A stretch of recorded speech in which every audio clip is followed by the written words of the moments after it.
Welcome to the absolute truth. A much needed return to the Tina Peters story is actually happening, and it's being driven by none other than President Donald J. Trump himself.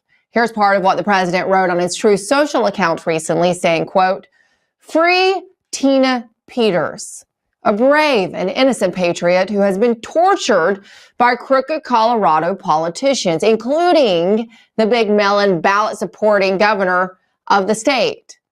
Let Tina Peters out of jail right now. She did nothing wrong except catching the Democrats cheat in the election." It gets better, though.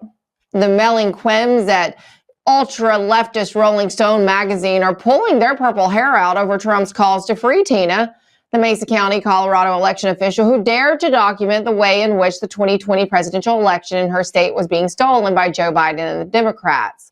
Trump is demanding that Colorado state officials immediately release the Gold Star mom or face harsh measures from the federal government. This renewed attention from Trump and the national media to the ongoing plight of Tina Peters just might be what's needed to get the recalcitrant and likely corrupt Colorado state officials to free this patriotic woman. We all know that the 2020 elections were stolen. Tina Peters was one of the few people who was in a position later to prove it. When she tried to document it, they threw the book at her. We're now joined by Peter Ticktin. He's the founder and senior managing partner at the Ticktin Law Group, who's been representing Tina in her latest bid to get free. Peter, it's good to see you. I understand that you actually submitted a new filing recently, right? And we're now waiting on the state's response. Is that where we're at? No, yes, we are waiting for a reply in the habeas corpus motion.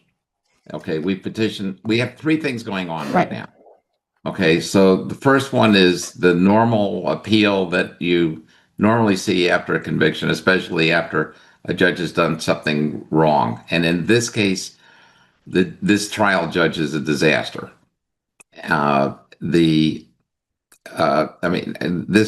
This lady, Tina Peters, didn't even have an opportunity to put on her defense. She was deprived of that right. So we have not only that, but the reason she's being held in jail at this time is because the trial judge is afraid of what she will say. He basically said that she's worse than somebody who's a violent criminal because she may say something that would make people suspicious or doubt the electoral system. So according to this judge, we're not allowed to have any reality. We're not allowed to have honest conversations about the election system. If we do, we need to be behind bars to protect the society from what we might say. So, the first appeal is based on the fact that she didn't get a chance to defend herself, and there were obvious mistakes that were made by the trial judge. And so that appeal is one that's likely to win. It's just that appeal process takes so darn long. Okay. Yeah. And so in the meantime, we wanted to get Tina out on bail pending the appeal. The trial judge said no. He not only said no, but he said no because of what she may say. Well, this is a deprivation of freedom of speech. This is clear from this judge. So that's why we were able to go to the federal court and say to another judge, to a federal court judge, judge, let her out pending appeal, because the only reason that the trial judge is holding her in is because she may say something that people don't like. And we're not talking about somebody running around yelling fire in the movie theaters. We're talking about somebody who should be allowed to talk about what she wants to talk about in this country.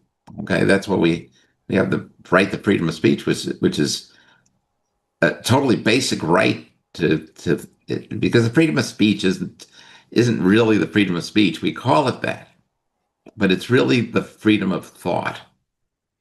Okay, if I were to talk about a cow to you right now, you'd picture a cow in your head. You understand a cow. That word cow is a label for a concept, and that concept is that animal. If I want to grow on that and talk about a purple cow, now I've invented something. or somebody else invented it. And basically, it's a concept that we're able to convey. That's why America is what it is. That's why it's 4% of the population of the world, and yet it's 25% of the industry, 25 more than 25% of the inventions. So, freedom of speech is everything to us. Without it, we're doomed. We're back to the dark ages. And this is what this judge thinks we should be doing. So that's the second avenue that we have. And the third avenue is that the Department of Justice is doing what it can to make sure that President Trump is not ignored. When he says she must be released, that means that people need to do what they need to do. And frankly, there are things that the federal government can do, but it's not for me to get into that at this point, except to say that there's hope. Well, of course, that was going to be my next question, though, Peter. What can the federal government do? I talked to Ash Epps, who's covered this. She's another, investigative journalist who's covered Tina's plight and her trial in depth. She wrote a really good Substack over the weekend talking about Tina and what President Trump could do, what the federal government could do. And she's suggesting that there could be federal funding withheld, right? We talked about the fact that we believe Tina is a federal whistleblower, but what about going down the avenue of withholding funding? Because we've seen that can be a very, very motivating exercise when the federal government withholds money. We've seen it work in D.C. We've seen it work in other blue states.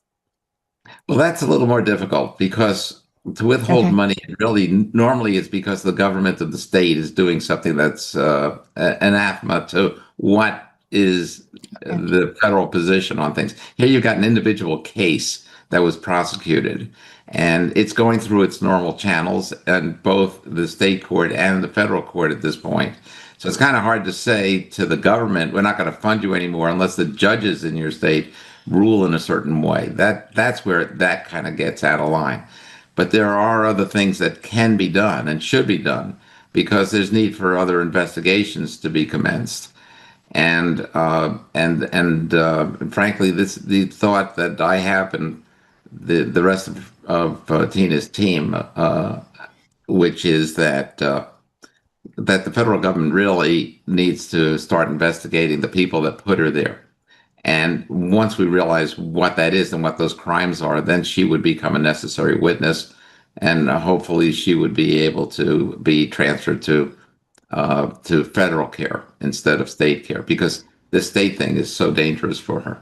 I mean, she's in the men's prisons. They've got maximum security where they put the monsters, and they've got medium security, minimum security, and then they've got camp. Camp is where somebody like Tina Peters, who actually committed a crime, which Tina Peters did not, but if somebody committed that kind of a white-collar crime, they would belong in camp, or at least at the most minimum security.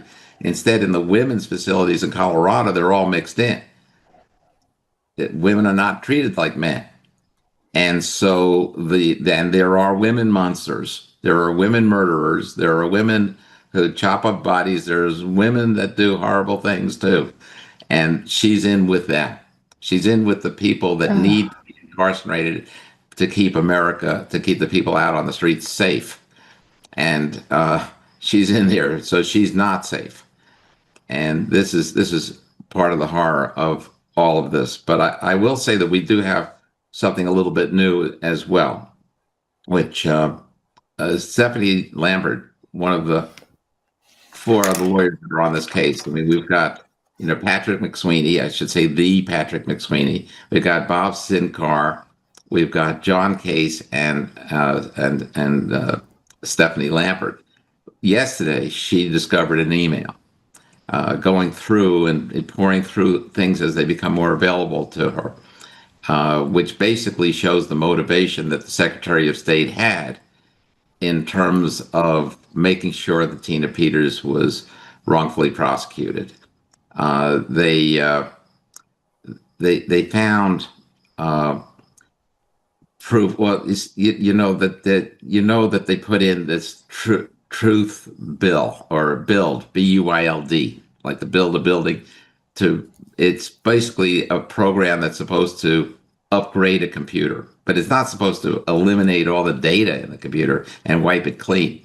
the truth build that they attempted to put into that they did put into the machines wiped them out, which would have been, to allow that would have been a violation, and it was a violation of federal law that required that all of this be kept for at least 22 months, or else the person who's not keeping it, the clerk of the court, Tina Peters, when she was the clerk of Mesa County, had this duty to keep this information, or else she could go to jail in the federal system for up to a year and be fined. So, you know, that was a requirement that she keep it. And why is it that they needed to put in this truth build? I mean, why in the world was that necessary? Why did Dominion come up with this thing to put in there that would wipe out all of the election information? And now we have evidence through the emails. We have evidence that they were well aware of the fact that they never certified those machines, the 511 machines. They did not certify them, and they needed to cover this up. And so the only way to cover it up was to go on, put in the next program, and just forget that it ever happened. That's what was going on. And Tina Peters needed to be prosecuted because she was the one that had a copy of the original that was never certified. So they admit this in an email chain that Stephanie found. Right. They explicitly admit this. Yes. You're saying. It's in there. Wow, that's massive. That's huge. It is massive. It is huge. And it's, you know, I got to tell you, Stephanie Lambert is a name that should be known through this country because of the work that she's done. She's been incredible. But you know, the fact of the matter is that to her and to all of us, there's nobody more important right now to get out of prison than Tina Peters, because well, I mean, and we should almost 70. And we should also let our audience know that not only is Stephanie Lambert trying to help Tina Peters, but she herself has been facing similar persecution. She's been in her own legal battle against the state of Michigan. In fact, let's take a listen to a little bit about Stephanie's story. Listen. Hi, this is Donna Brandenburg, Brandenburg News Network, here with Stephanie Lambert, and we were here at a testimony from Jonathan Brader. Can you give a statement? Sure. Thank you, Donna. Jonathan Brader testified again today, and he perjured himself before the grand jury in Oakland County, causing me and Matt DePerno to be indicted. He specifically lied about what the statute 932 said and what his authority was. Today we learned that that's a lie. We expect him to be charged. Beautiful. It's happening. Thank you, Stephanie. Can you give us an update on Stephanie's legal battle? Yes, I'm waiting to be admitted in the court in Michigan. It's in a process because I'm not on the Michigan bar, so I have to apply for what we call pro hac vici, meaning this time only, and so that I can represent her. The trial is expected to start on November 3rd. It might go for 2 or 3 weeks. They do allow television cameras into the courts in Michigan. So it's expected that this is going to be, televised. And what's really beautiful about this case is that, you see, Stephanie is charged with wrongful possession, taking possession of the tabulating machines. And because she had them, she gave them over to experts. And those experts then put in ballots to see how the tabulators counted. And apparently it didn't make any difference which way they were fed, whatever different kinds of numbers. They always came out the same. 2 for Trump, 4 for Biden. 2 for Trump, 4 for Biden. 2 for Trump, 4 for Biden. The machines are fixed. And this is everything we're talking about. It boils down to these main issues. You know, the Democrats made one major mistake. They lost the last election. And because if you're going to cheat in an election, you've got to make sure that you keep that cheating going to the point that you never lose again. Because if you ever lose, then the people who are going to be in position to examine what happened are going to be able to find the evidence. It's very hard to cover it all up. And it's thanks to people like Tina Peters that we have one of the drives from the Dominion machine from Mesa County, and it's because of people like Stephanie Lampert that we have the results of what was actually going on with the tabulators as well. Because I'll tell you, there's one pivotal issue. Everything is important. Everything's really important. Getting Tina Peters out of prison is really important. Anybody that doesn't think that that's so hasn't been following this. But at the same time, there's one thing that's pivotal. And that pivotal thing is whether or not we have fair elections in 2026. If we have fair elections in 2026, we're going to keep America. You're going to see, because of the voter rolls that are corrupted, you're going to see because of the machines that have been in place and the extent of the cheating that's been going on, that if that comes to an end, because we have paper ballots and hand counting, you're going to probably see half the Democrats that are in the House of Representatives are going to be gone. Because, the fact of the matter is they're there because of the cheat that's going on. And if we don't have fair elections in 2026, then we're going to lose our country. Because then they're going to have an overwhelming number of people in both the House and the Senate. They can control this. This is within their means. So the Stephanie Lampert case is going to be really as keen as can be, because what's going to happen there, what you're going to see, is the proof of the fact that the elections are fixed, and that they were stolen in 2020. And this is exactly what Tina Peters has been fighting about. This is what her cause is. This is why she's an American hero. There's so many people that are on board on this, that are fighting to free America and to make sure that this isn't just a flash in the pan because we relinquished control in 2026. We've got to win 2026. Yes. Everything else follows. And it's not that just half of the Democrats would lose their seats. Let's be honest, there's a lot of rhinos that would as well, because as Colonel Conrad Reynolds explained on my show yesterday, these machines are instrumental for both sides, both parties in the primaries to get in the candidates they want on their respective parties. And look, you and I both know the Democrats never intended to lose in 2024. It was only by a certain can't really share yet, but we know they didn't intend to lose, but we've gotten one last chance. But like you said, if we don't win, if these elections are not cleaned up by 2026, then it's all for naught. Stephanie Lampert and Tina Peters are both patriots. Yes. Were you going to refer to something that occurred in Serbia? Yes, I was. All right. Yeah. If you want to talk about it, we can. We're going to have Patrick Byrne on in another segment right after this. Oh, okay, good. I'm going to be seeing Patrick tomorrow, I expect. So that's great. No, but you're right. There was an interference. Somebody interfered with what was going on in 2024, and thank God for that. Those folk that did that, because without that, we would have lost America. The weaponization that I'm seeing, because I do a lot of pardon work, and I'm seeing the criminality of what was going on in the government was so outstanding. I mean, it nothing less than what you would have expected from Adolf Hitler if he would have taken the office of president.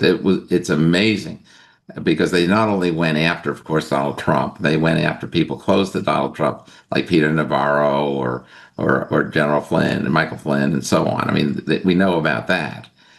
But people don't know about the other avenues. They went after police to help destabilize our world, because if police are getting prosecuted on nothing charges because of alleged misconduct and getting really the book thrown at them, then the police officers on the street don't know whether to intercede or not. They don't know what to do.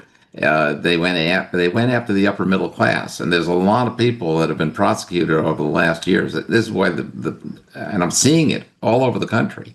I had no idea that this was going on. It wasn't something in the public eye as to what was happening. You hear somebody got charged, you figure they're guilty of something, but they're not.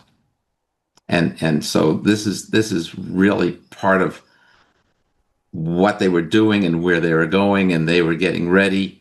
I mean, the way that that Biden, in his lucid moments, would talk about MAGA being evil and so on and so forth.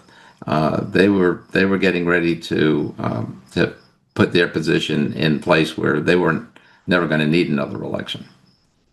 So Yeah. we got our country back just in time, but we got to make sure we keep it.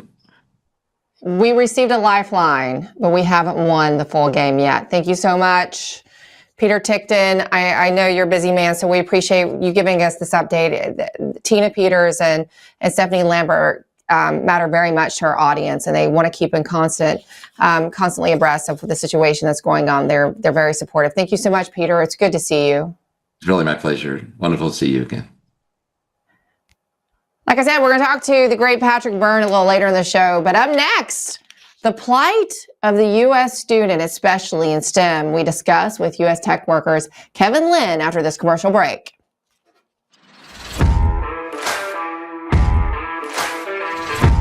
Whether it's being a weekend warrior or spending time with your family, feeling your best is the key to doing the things you love. That's why I'm excited to tell you about Nirvanta. It's a natural solution designed to help you stay active and live well naturally. Nirvanta is a topical blend of all natural essential oils like frankincense, myrrh, and a proprietary gold standard plant stock extract. It's perfect for your hands, feet, knees, back, or anywhere else that needs a little extra care. Use Nirvanta proactively as part of your daily maintenance routine, and you're guaranteed you're going to feel the difference. Simply massage Nirvanta in for at least 60 seconds, 2 to 3 times a day to get the best results. And if you're not completely satisfied, you get your money back. No questions asked. There's simply no risk and no reason not to try Nirvanta today. Right now, you get 15% off with code Lindell exclusively at nirvantahealth.com. So stop reaching out for that medicine cabinet. Get Nirvanta instead and experience the difference. Go to nirvantahealth.com. Use code Lindell to get 15% off today. Nirvanta Health. Live well naturally.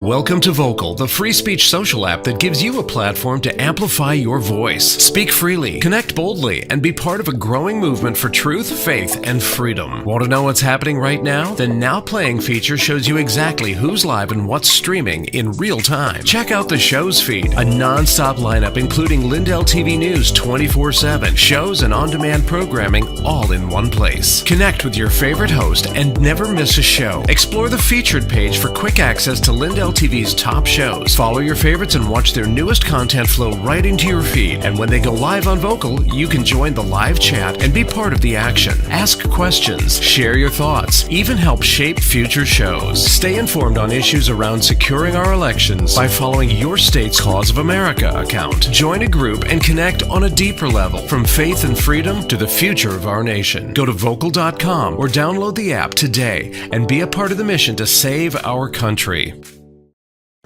With everybody talking about making America healthy again, I thought today'd be a great day to talk to all my fellow patriots about the importance of making your homes healthy again. Well, we have proudly partnered with airwaterhealing.com and their revolutionary whole home air purification system. The V3 from Air Water Healing does 3,000 square feet of purification. It eliminates dust, mold, viruses, and odors. But here's the part I love. They require no filters to ever be changed and virtually no maintenance. Whether you suffer from asthma, allergies, seasonal bronchitis, or just want to protect your family from the flu or even greater threats, don't wait to get your V3 from airwaterhealing.com today. Use code Lindell for 20% off in savings and free shipping. That's promo code Lindell at airwaterhealing.com. Let's face it, you can't trust Big Pharma. They've already tried to block ivermectin, hydroxychloroquine, and raise prices on everything from antibiotics to your daily meds. Well, there's good news. All Family Pharmacy is standing up for medical freedom and helping people get the treatments they actually want. My family and I use them all the time. They made it easy and affordable without the runaround. While other pharmacies are jacking up prices, they've actually dropped theirs. Ivermectin now starts at just $2 a capsule. Use my promo code Lindell10, you get an extra 10% off of that. You need ivermectin, antibiotics, or methylene blue, you name it, they've got it. They make it simple. You fill out a short online form, a licensed doctor reviews it, and your meds ship fast right to your front door. If you want to be prepared and have your medications on hand, this is your new pharmacy. Visit allfamilypharmacy.com/Lindell. Promo code Lindell10 saves you even more. That's allfamilypharmacy.com/Lindell. Promo code Lindell10.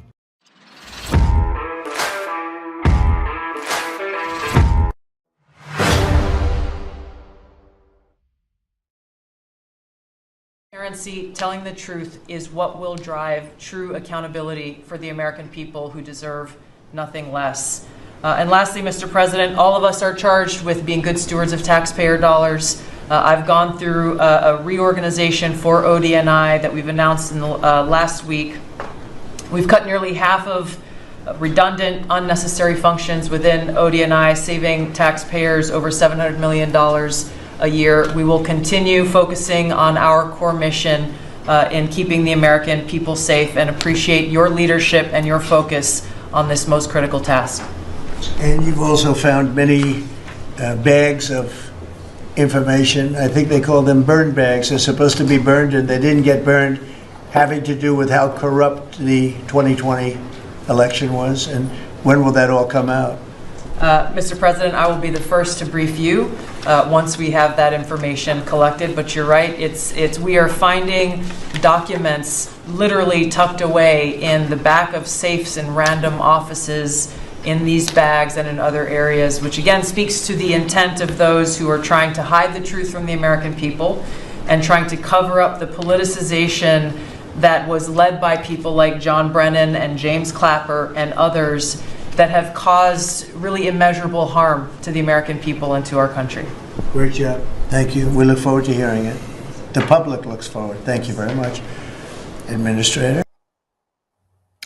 Trump administration breakout star Director of National Intelligence Tulsi Gabbard really dropped a bomb in the middle of this week's cabinet meeting when she let the cat out of the bag, so to speak, on the burn bags she found hiding out in the intel community containing evidence of election fraud from 2020. Now, retired Colonel Conrad Reynolds explained the function of burn bags to the Absolute Truth yesterday, while also expressing shock that these particular bags had even survived this long. Listen. Let me just take a quick second. What happens is that if you have one or two pieces of paper you need to destroy, typically, if you're working in a secured environment, you're going to have a shredder, and you're going to go to a shredder and you're going to shred it. But when you have a lot of information, or you're cleaning out a safe or whatever, it's just too much time to sit in front of a shredder and go sheet by sheet. So what happens is we put them in burn bags. And then those burn bags are usually initialed. They have to be initialed, and they have to be stapled and sealed. So whenever they pull these out, they're going to know who sealed those up, because their initials should be on it. And they're also going to know about what time frame. I am shocked that there are still burn bags from 8 years ago. So I'm anxious to see in what context were those found, and where were they, and in what agencies were they. So I think that from what I understand, we're going to know all of that, like I say, very soon. Further proves that no matter what, the swamp is going to swamp. And certainly the swamp doesn't want President Trump to secure our elections, because with free and fair elections, then and only then can one effectively drain the swamp. Liberal rags at Roll Call and New York Magazine are reporting, though, that President Trump is changing course on his plans for our election, suggesting that he may not actually take executive action after all, but pursue the futile path of legislation. And while these outlets are undeniably propagandist, okay, we all know that, it's still important to listen and hear what they're saying, because it suggests that there are potentially those in Trump's own camp or around him who might be trying to stop the president from getting rid of the machines and the mail-in ballots, and they're leaking to these liberal rags. Joining us now for a deep dive on burn bags is Mr. Byrne himself, the Patrick Byrne. Note the double entendre. I had to do that. Sorry, Patrick, I couldn't help it. There's so much to discuss. Look, some You're people telling think me. it's not happening fast enough. And I agree. I too, for you and my audience, I feel your frustration. I grow frustrated too. I call people and I say, what's going on? And then I see what some of you say on social media saying, oh my gosh, you've said this. Just, you're about to find out. You're about to find out. And they're Well- tired of it. Are we about to find out finally, Patrick? Last week, 4 U.S. Navy destroyers and 4,000.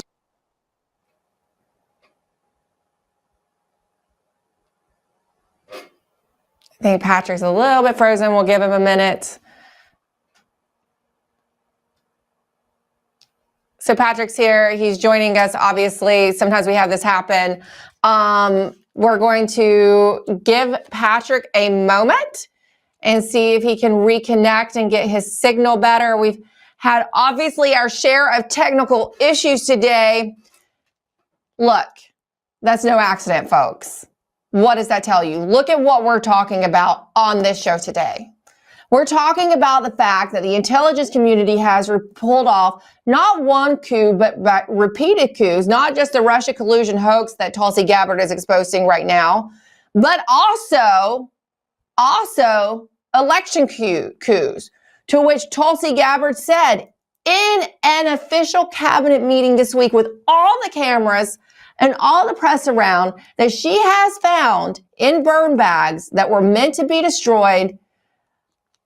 I don't know how they managed to survive. I, like Colonel Reynolds, am absolutely shocked that they have managed to survive and were not destroyed. It is obviously by the grace of God so that the truth can absolutely be exposed to the American people. We have been, as I said with Peter Tickton, been given a lifeline. We must not squander this lifeline. And there's Mr. Patrick Byrne back. I can't help but notice that we're having problems, technical difficulties today when we're talking about this sensitive information. And you had just said that there were 4 destroyers headed for Venezuela. I'll let you continue. Yeah, I get that a lot. Well, last week that we learned 3 destroyers and a Navy submarine filled with Navy SEALs are off the north coast of Venezuela. So that's action. That is not unrelated to everything that has come about. I think that Trump is in the mode. Of course, I can't speak for the president, and I'm not in those circles myself, but I know a lot of people who are. And from what I hear, Trump is really in a mode now of you're either part of the steamroller or part of the pavement.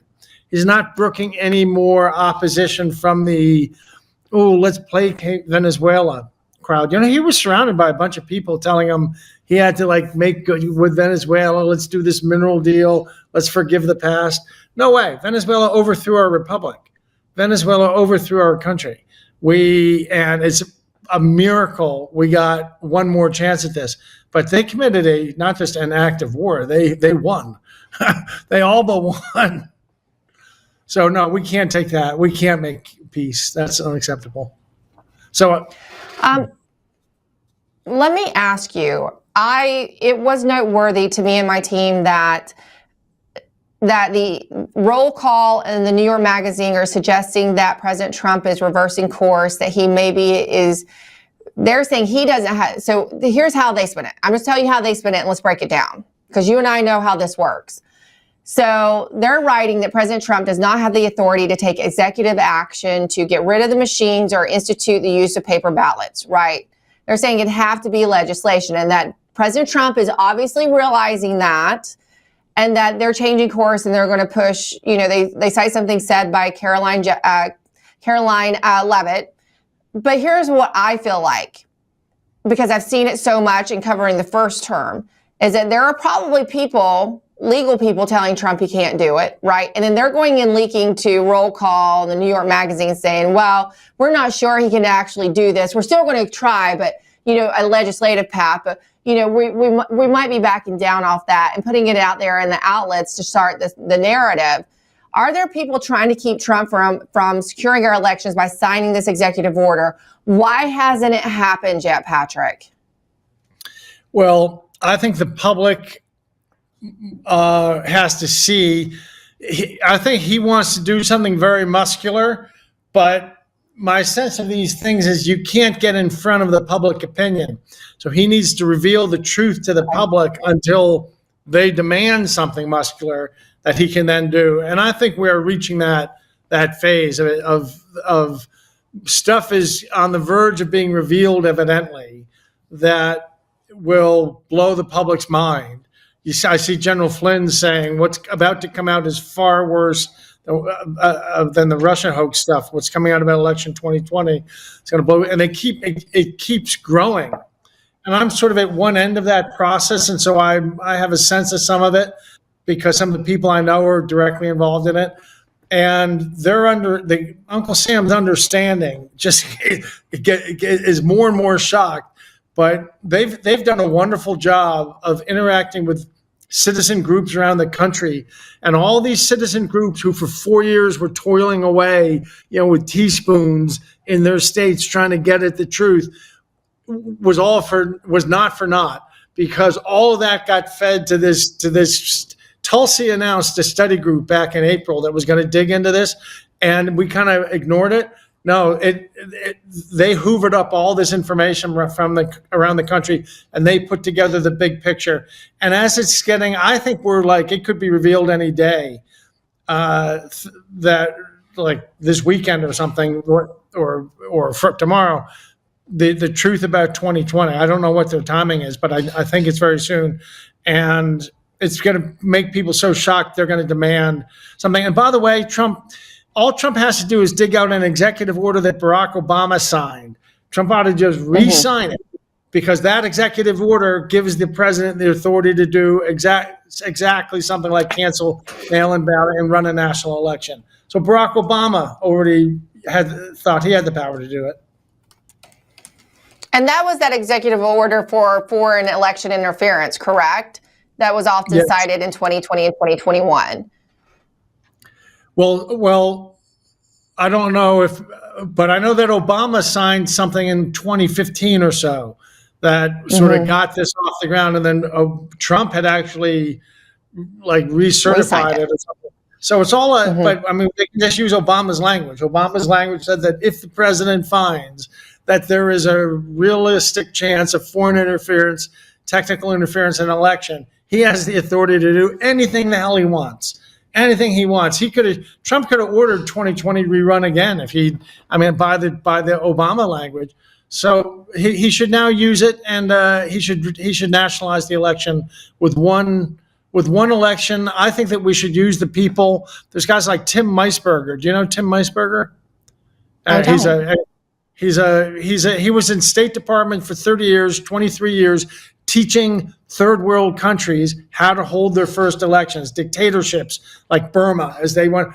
And so there you have to solve this problem. How do you get all the tribes in this new nation to trust this election? They all hate each other. How do they? Well, there's ways to run this very basic election, pen and paper, counting in the precincts, all very transparent. We've been teaching all over the world. We need to run a national election like that.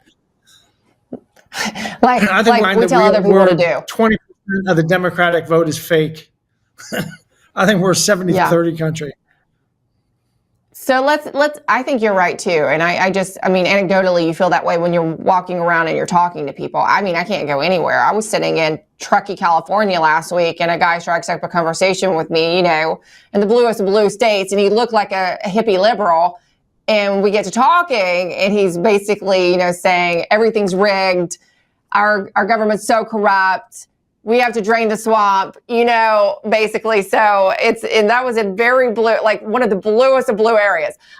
Okay. So Patrick, I want to follow up on something that Peter Tixon and I just spoke about. We were talking, of course, Tina Peters, the evidence she found, what Stephanie Lambert just found in Tina Peters' case related to the trusted build. And he talked about the fact that if we don't fix it before 2026, we are still at risk of losing our country forever, right? We got one lifeline in 2024, and he noted that it was because of a certain group of people and that they interfered to stop it.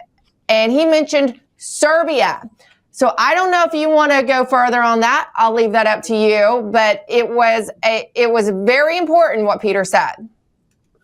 Yes, I happened to catch the last few minutes of that. before I got on because I was logged on early.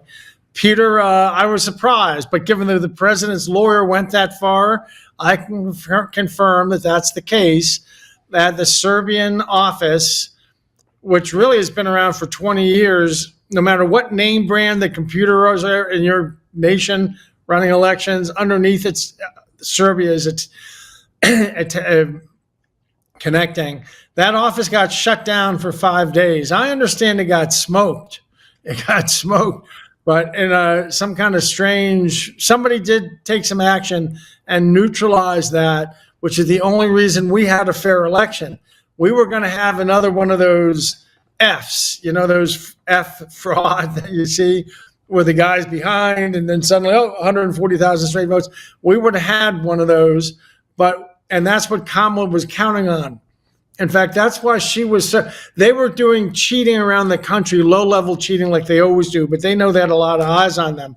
They were counting on, at the end of the day, this jam through from Serbia, and that kind of evaporated on them on the day of the election, their own computers. Oh, I'll drop something big on you. General Flynn said, I can tell you things. If I've told them to the government, I can tell them, give them 3 days, I can tell them to you, Emerald. So here's something no one knows outside the government yet. This is big. So that Serbian office, Belgrade, Serbia, it has a there's the office, and then like most modern companies, it has a data center. There's a data center where it's heavy computers are done. That data center was built by a noted Serbian entrepreneur whose name escapes me. It has more consonants than vowels. But a Serbian entrepreneur of note who's also the Huawei representative for much of Europe, Huawei being the Chinese system, and who was his partner in starting that data center in Belgrade, Serbia, where the systems are that hack the world's computers are hosted out of. Who was his partner? 3 guesses, Emerald. 3 guesses. Who if you're really cynical at this point, who would his partner have been? I don't know. John Brennan. The jokes write themselves. I know people think you make that, I know why people think that surely he can't be right? He's just telling a fast one. This is hyperbole. Because like you said, it's too much like a Hollywood movie script with the same characters, right? The same cast of characters across the series to believe that this is real life. John Brennan was in business with the guy who set up the Serbian servers. Yeah, who set up the data center that houses the Huawei servers. The Dominion's real headquarters are in Belgrade, Serbia. Everything else is up front. And in Belgrade, Serbia, their headquarters, there's in an office building, but then companies have their servers are over in like another company manages a data center that they put their servers in. I'm sure that Lindell does that, TV does that as well. You probably have the company that provided the service of providing a data center to the Belgrade offices of Dominion, that data center was built by a noted Serbian entrepreneur who represents China, Huawei in Europe, and John Brennan. They're partners in it. That's amazing. Is John Brennan stateside, or I've heard he's staying out of the country but making it look like he's in the States? I heard he was doing that, but then I heard he came back recently. He's actually back in. He's actually back in. Interesting. Surprising, given what's being revealed by Tulsi Gabbard. Say again? It's surprising he decided to come back stateside, given what's being revealed by Tulsi Gabbard. Well, unless he's going to go to China, there's no place to run. I mean, Trump would say to anybody, even China, surrender them or here's 100% tariffs. You don't get to access our market. This is an enemy of our state.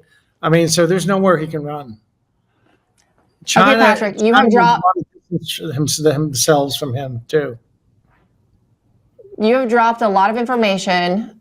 You just revealed a lot about Serbia. John Brennan's alleged involvement in it, right?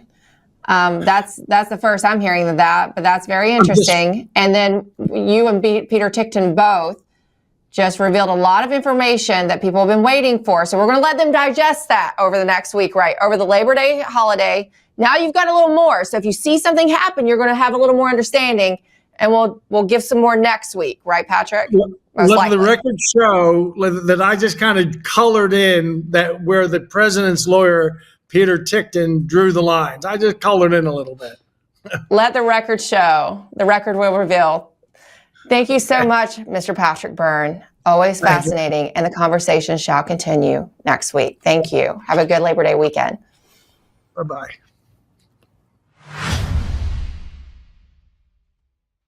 In the last day, Health and Human Services Secretary RFK Jr. has presided over what's being described as a purge at the Centers for Disease Control and the Food and Drug Administration, the CDC and FDA.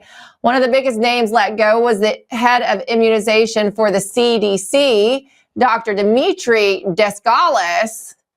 I call him Mr. Monkeypox. It's the guy right here. But you might not recognize him from his official government portrait. I sure didn't really recognize him with his clothes on. Perhaps you'd better recognize him from these gay magazine covers in which the head of our immunization posed wearing bondage gear. This was the guy who the Biden regime brought in to deal with the monkeypox epidemic. And why this man remained in office 8 months after Donald Trump was inaugurated is another matter entirely, along with Descalkis, when the controversial CDC director, Susan Maneras. These two individuals were amongst the most pro-vax fanatics in the entire U.S. federal government. And in the immediate aftermath of their firing, the FDA issued new guidance limiting the COVID-19 vaccine to only the elderly and immunocompromised young people. That's a win. We take this as a win. It was a long time coming, but it's a win. The crazy cat lady cabal at MSNBC were positively outraged by the purge, which means it's definitely a good thing, right? Take a listen. He has been saying that he wants to dismantle CDC. Specifically, he has called CDC scientists Nazis. He has said that they abuse children like the Catholic Church priests abuse children. He has called them evil. Every name in the book, he has villainized these people.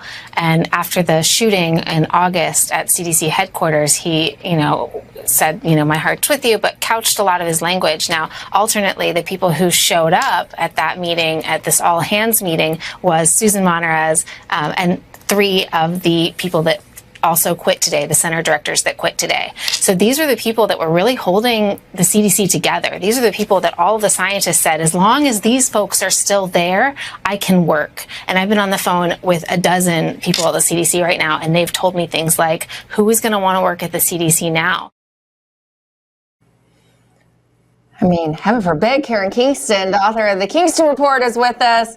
This is definitely some positive movement. Here's what I heard, okay, Karen. I happened to run into a HHS insider yesterday who said that the reason Susan Maneras was officially, fired is that she was refusing to fire Mr. Monkeypox, amongst other things. But she refused to fire him when told to, and then that was it. I mean, he lasted 8 months under the Trump administration. That is so egregious. But at least he's going now, Karen. There's 2 major points that I'd like to point out. One, let's definitely talk about the revocation of the EUA, the emergency use authorization for the shots. That's a huge win. But in regards to Dr. Dimitri Daskalakis, as you and I both call him, Mr. Monkeypox, I actually have a personal beef with that man, because when he took over the monkeypox initiative, it infected and infiltrated all of the schools in San Diego County. And I had to show up my son's senior year of high school. I was the only parent there because they had just announced that they were going to do monkeypox screening in the students. And that included physical inspection of their genitals, their anuses, and their breasts. And I was like, no, you are not going to molest the children this year. That is not going to happen. So that is Dr. Dimitri Daskalakis. That was his priority, right, just a few years ago. And he also was heading up the H5N1 cow, he was advising on the dairy cows and the chicken outbreaks.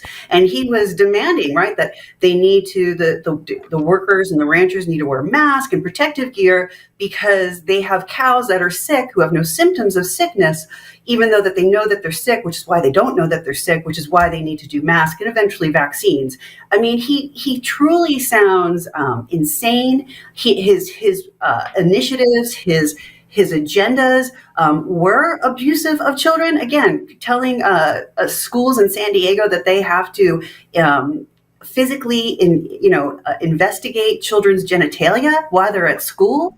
This was truly a major cleaning at the CDC. So they also, as you said, got rid of Susan Menares. And on that MSNBC clip that you just showed, the woman from, I believe she's CDC or she has contacts there, she said that Dr. Menares was fired because she wouldn't sign off on the COVID-19, the new COVID-19 recommendations from the CDC, right? Which is that they're not saying that it should be, technically on the ACIP schedule. It kind of is, but it kind of isn't, because the government's not recommending it for healthy children and adults under the age of 65. They're saying that is a choice that needs to be made by the parents. So RFK Jr. is giving power back to the parents. And the other person that was fired was the director of emerging zoonotic diseases, okay, AKA the next pandemic.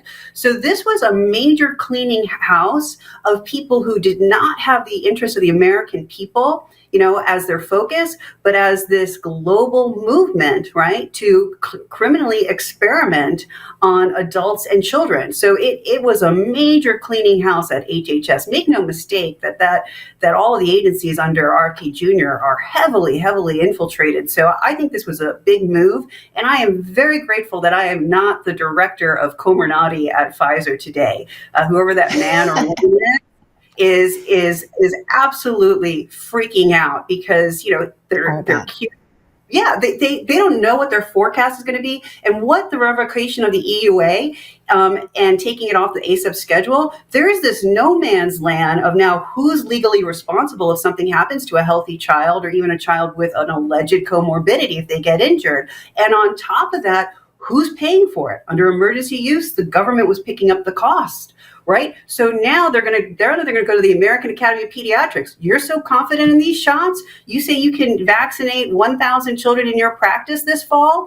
The buck is going to sit with you if you do not administer those shots. Right.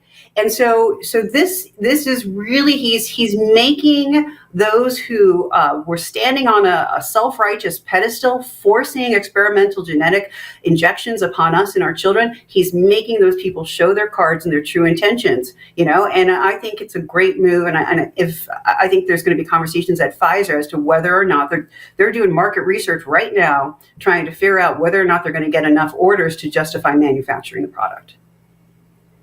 That's wonderful news. This is so good.